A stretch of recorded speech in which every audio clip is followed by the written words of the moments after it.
13 मई 2024 को अबूझमाड़ के बोड़गा गांव से एक बेहद दर्दनाक, विचलित और हृदय विदारक खबर निकल कर आई। खबर ये थी कि विस्फोटक से खेलते हुए 8 साल के एक बच्चे के साथ ही 12 साल के एक बच्चे की विस्फोट होने की वजह से मौत हो गई। सोचा इसकी ग्राउंड रिपोर्टिंग की जाए और उसी रिपोर्टिंग के लिए मैं निकला हूँ। तो जाते जाते मैं अपने दर्शकों को अबूझमाड़ की जो खूबसूरती है, अबूझमाड़ किस तरह से पहुंचा जा सकता है बीजापुर की तरफ से, और इसके साथ यहाँ की प्राकृतिक सौंदर्यता और जो रास्ते में आने वाली चुनौती हैं और ये रोमांचकारी सफ़र के बारे में बताता हुआ चलूँ। तो नमस्कार, मैं मुकेश चंद्राकर हूँ और आप बस्तर जंक्शन देखना शुरू कर चुके हैं। बस्तर जंक्शन में आगे बढ़ने से पहले गुजारिश है कि बस्तर के ज़मीनी हालात देखना पसंद करते हो तो आप हमारे YouTube चैनल बस्तर जंक्शन को सब्सक्राइब ज़रूर कर लीजिएगा। मैं दरअसल बोड़गा गांव जा रहा हूं। बोड़गा गांव बीजापुर ज़िले के भैरमगढ़ थाना क्षेत्र के इलाके में पड़ता है और ये अबूझमाड़ के इलाके में पड़ता है। अबूझमाड़ पूरे 5200 वर्ग किलोमीटर में फैला हुआ है, जिसमें से करीब 4000 वर्ग किलोमीटर ये नारायणपुर ज़िले के अंतर्गत आता है। बचा जो 1200 वर्ग किलोमीटर है ये दंतेवाड़ा, बीजापुर और महाराष्ट्र के गढ़चिरौली के इलाके में पड़ता है। तो मैं बीजापुर से निकला और भैरमगढ़ से होते हुए करीब 7-8 किलोमीटर होगा ये इलाका, उस पर ही करीब 10 किलोमीटर का सफ़र तय कर अब जो है उस परी गांव को पार कर इंद्रावती नदी के आ पहुँचा हूँ। और इंद्रावती का जो दूसरा किनारा है वहीं से अबूझमाड़ शुरू होता है, यानी कि इंद्रावती नदी जो है ये शेष भारत से या फिर शेष बस्तर से अबूझमाड़ के लिए यहाँ से सीमा का काम करता है। अबूझमाड़ को जोड़ने के लिए हालांकि दंतेवाड़ा में 2 जगह से पुल का निर्माण हो चुका है। अबूझमाड़ को बूझने के लिए सरकार ने दंतेवाड़ा के चिंदनार और करका में पुल का निर्माण करवाया जा चुका है। पुल निर्माण कार्य पूरा हो चुका है। वहीं बीजापुर ज़िले से भी फुंडरी और बेदरे से पुल का निर्माण कार्य चल रहा है। हालांकि फुंडरी जो इलाका है वहाँ लंबे समय से उस पुल के विरोध में आदिवासी आंदोलनरत हैं, लेकिन बड़ी तेज़ी से फुंडरी में अबूझमाड़ को जोड़ने के लिए इंद्रावती नदी पे पुल का निर्माण कार्य चल रहा है। अब देखिए करीब 500 मीटर चौड़ी नदी है। चूँकि गर्मी का समय है तो नदी की चौड़ाई जो है वो सिमट गई है।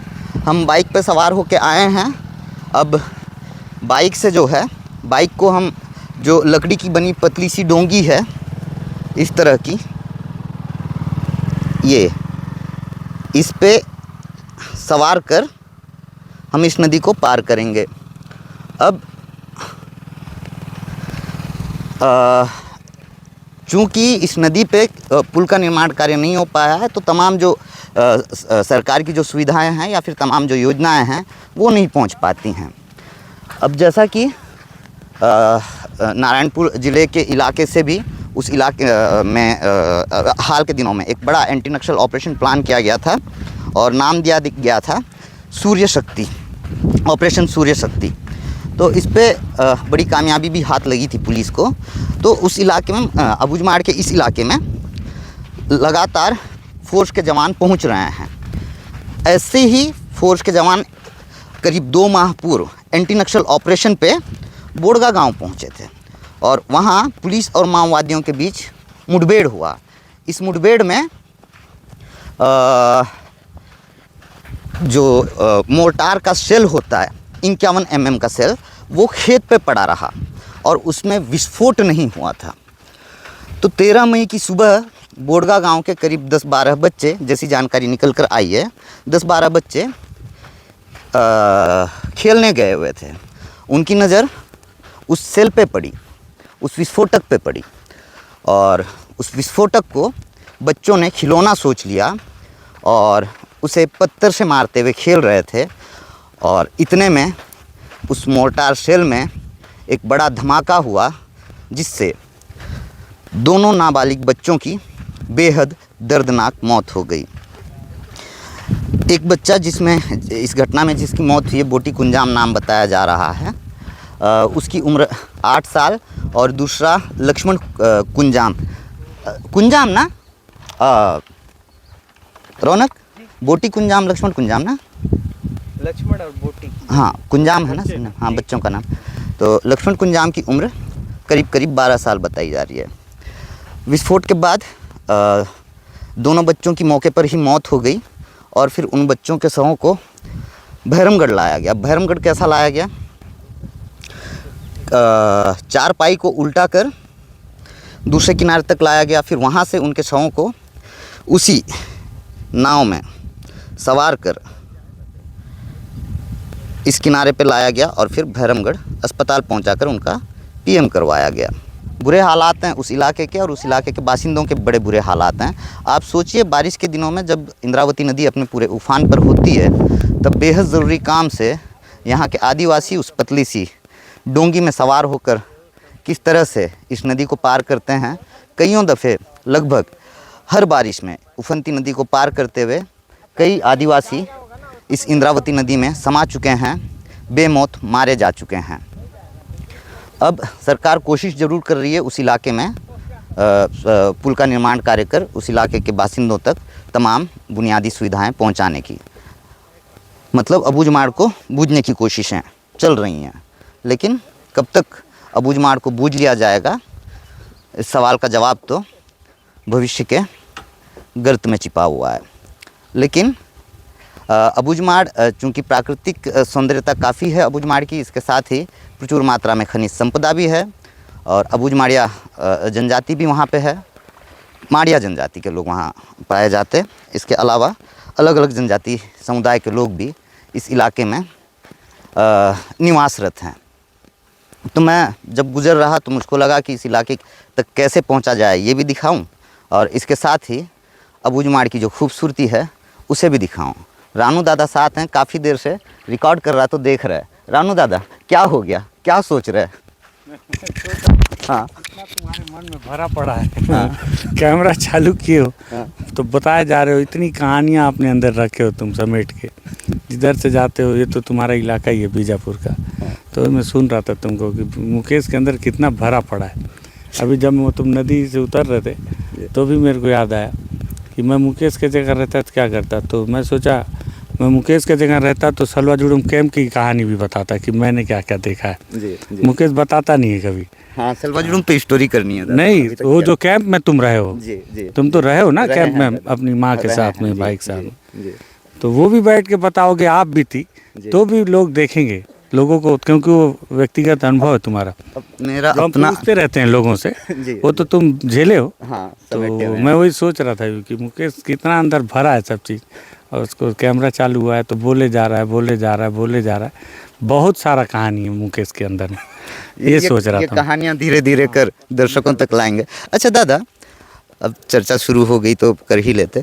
पुल का निर्माण कार्य चल रहा है अबूझमाड़ को जोड़ने के लिए। दंतेवाड़ा से 2 पुल का निर्माण कार्य पूरा हो चुका है। बीजापुर में 2 जगह पुल का निर्माण कार्य शुरू हुआ है, अभी अंडर कंस्ट्रक्शन है मामला।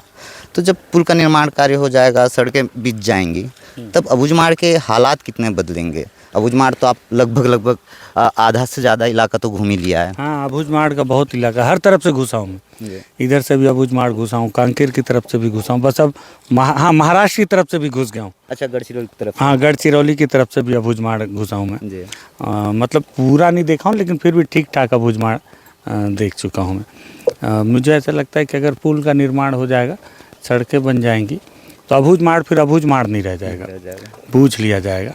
और किसी समय में इसको जो एक 5000 वर्ग स्क्वायर किलोमीटर संरक्षित किया गया था कि यहाँ पे आदिवासियों की संस्कृति को सुरक्षित रखा जा सके, तो उस संस्कृति में ऐसे देखा जाएगा संस्कृति वाइज तो सेंध लग जाएगी, दूषित हो जाएगी। हाँ, लेकिन अगर दूसरे एंगल से देखा जाए तो वहाँ के आदिवासी जो है वो सड़क वड़क की वजह से बहुत तकलीफ़ में है, क्योंकि जब कोई बीमार हो जाता है तो अस्पताल नहीं ला पाते, व्यवस्थाएं नहीं पहुंच पाती सरकार की, तो वो व्यवस्थाएं पहुंचने लगेंगी।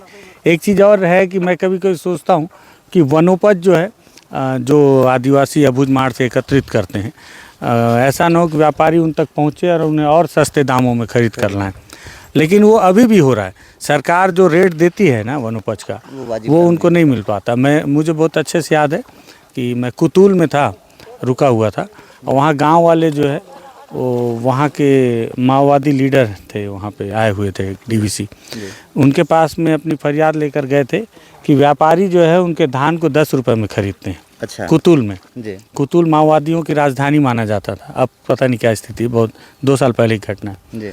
तो वो लोग जो है वहाँ पे व्यापारी पहुँच गए थे और 10 रुपये में धान खरीदते थे, वो भी कब, जब छत्तीसगढ़ सरकार 25 रुपये में धान खरीद रही थी।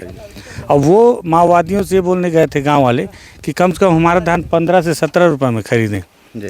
तो ये स्थिति है। तो सड़क बनेगी तो दोनों चीज़ पैरेलल है, बहुत कुछ अच्छा होगा, बहुत कुछ खराब भी होगा। मतलब संस्कृति और ये जो चीज़ें हैं इसमें सेंध लगेगी, और दूसरी चीज़ ये है कि बहुत सारी व्यवस्थाएं गाँव वालों तक पहुँचेंगी भी। तो दोनों चीज़ें आपको दोनों में वो करना पड़ेगा कि अच्छा आपको नहीं करना है, उनको करना है जो लोग रहते हैं, ठीक है, वो तय करेंगे उन्हें क्या उनको चाहिए। क्या चाहिए। लेकिन हमारी सरकार पूछती ही नहीं है ना, उन्हें क्या चाहिए। नहीं पूछती है, सरकार दे देती है, हम ये देंगे, थोप देती है। हम ये दे देंगे। हर कोई, हर ताकतवर आदमी जो भी हो, ताकतवर रहेगा जिस जगह पे भी, वो पूछता नहीं, वो देता है। हाँ, ये आपके लिए अच्छा है, ये आपको दिया जाएगा। आपका व्यक्तिगत राय दादा, अबूझमाड़ बेहद खूबसूरत है, प्राकृतिक सौंदर्यता बहुत शानदार है, पहाड़ियों की पूरी श्रृंखला है। तो ऐसे में सड़क बनने से वास्तव में उस इलाके का नुकसान होगा, क्योंकि खनिज संपदा भी प्रचुर मात्रा में है और उद्योग स्थापित होंगे, तो इससे आदिवासियों का शोषण भी होगा। आज वो उस इलाके के मालिक हैं, कल वो नौकर बन जाएंगे। तो आपको क्या लगता है, क्या सड़कें पहुंच जानी चाहिए? मैंने पहले ही इसका बता दिया था कि 2 चीज़ें, कि बहुत सारी चीज़ें नेगेटिव भी जाएंगी, बहुत सारी चीज़ें पॉजिटिव भी जाएंगी। दरअसल आप अगर देखें, हम यहाँ बैठ के सोच रहे हैं कि उनकी संस्कृति है वो दूषित हो जाएगी, ऐसा हो जाएगा। बस जिनकी संस्कृति है उनका भी अधिकार है उस पर, वो राजा है। आज आप बोल रहे हो कि वो राजा हैं उस सारे जो इलाके के और वहाँ के जो भी किलोमीटर का हाँ, इलाके जो भी, लेकिन उन राजाओं को वो संपत्ति इस्तेमाल नहीं कर पा रहे हैं। जी। ठीक है। तो दोनों चीज़, जैसे आप देखना, आप सोचना कि बहुत अंदर आप जाते हो, मैं भी जाता रहता हूँ। एक चीज़ आपने, एक नई चीज़ पाई, आपने ध्यान नहीं दिया, पता नहीं दिया कि नहीं दिया, कि आजकल जो युवा है, नेटवर्क नहीं है, स्मार्टफोन है। स्मार्टफोन है जी, हर अंदर पहाड़ पे चढ़ के कहीं भी चले जाओ। इसका मतलब क्या है? इसका मतलब ये है कि वो चाहते हैं इस्तेमाल करना। नेटवर्क नहीं है तो क्या करें? तो जहाँ से टावर मिलेगा वहाँ जाके इस्तेमाल कर लेंगे पहाड़ पे। लेकिन वो भी आपकी तरह, मतलब आप उनसे पूछोगे मोटरसाइकिल में घूमना चाहते हो? हाँ चाहते हैं, बिल्कुल जाएंगे। अच्छा कार में? हाँ। रायपुर जाओगे क्या मॉल देखने? हाँ, बस अगर आएगी तो बैठ के जा सकते हैं हम लोग। तो स्मार्टफोन में टीवी देखना चाहते हैं, वीडियो, हाँ देखेंगे, ठीक है। तो मतलब वो चाह रहे हैं ना, नहीं मिल रहा है तो अलग बात है। बाकी दुनिया की रंगीनियाँ भी हाँ, वो भी देखना चाह रहे हैं, नहीं मिल रहा है तो अलग बात है। नहीं मिल रहा है तो हम ये बता दे रहे हैं कि ठीक है, उनकी संस्कृति को हम संजो के रखे हुए हैं, और वो क्या चाह रहे हैं उनसे भी तो पूछो, वही वाली बात। तो मेरे हिसाब से तो मैंने बताया ना कि उनकी संस्कृति धूमिल हो जाएगी, उनकी संस्कृति पे सेंध लग जाएगी। मैं बस्तर दशहरा में आने वाले कई आदिवासियों से पूछता हूँ बस्तर दशहरा की कहानी क्या, उनको नहीं पता। वो लोगों को पता नहीं, बस आना है, रथ खींचना है, जाना है, बस यही करना है, हुल्लड़ करना है, नहीं मालूम। लेकिन उसके पीछे की संस्कृति क्या है नए यूथ को नहीं पता है, उसका इतिहास क्या है नहीं पता। ये दुख है इस बात का, लेकिन हम उसको खींचे चले जा रहे हैं, पुरानी संस्कृति को जैसे ढोए जा रहे हैं, पता ही नहीं है असल कहानी क्या है। तो ऐसी कई कहानी है, दोनों पहलू हैं सिक्के के। बहुत कुछ अच्छा होगा, बहुत कुछ खराब होगा, उनके ऊपर छोड़ दो, उनको अच्छा कितना चाहिए और खराब कितना चाहिए। बिल्कुल सही कह रहे दादा, बिल्कुल सही कह रहे दादा। और बिल्कुल पूछा जाना चाहिए कि अबूझमाड़ में रह रहे लोगों को क्या चाहिए, लेकिन हमारी सरकार है या फिर जनता सरकार जो इस वक्त उस इलाके में अबूझमाड़ को अपना सबसे सुरक्षित पनाहगाह बना रखा है, उन्हें क्या चाहिए, इन्हें क्या चाहिए, नहीं पूछा जाता है।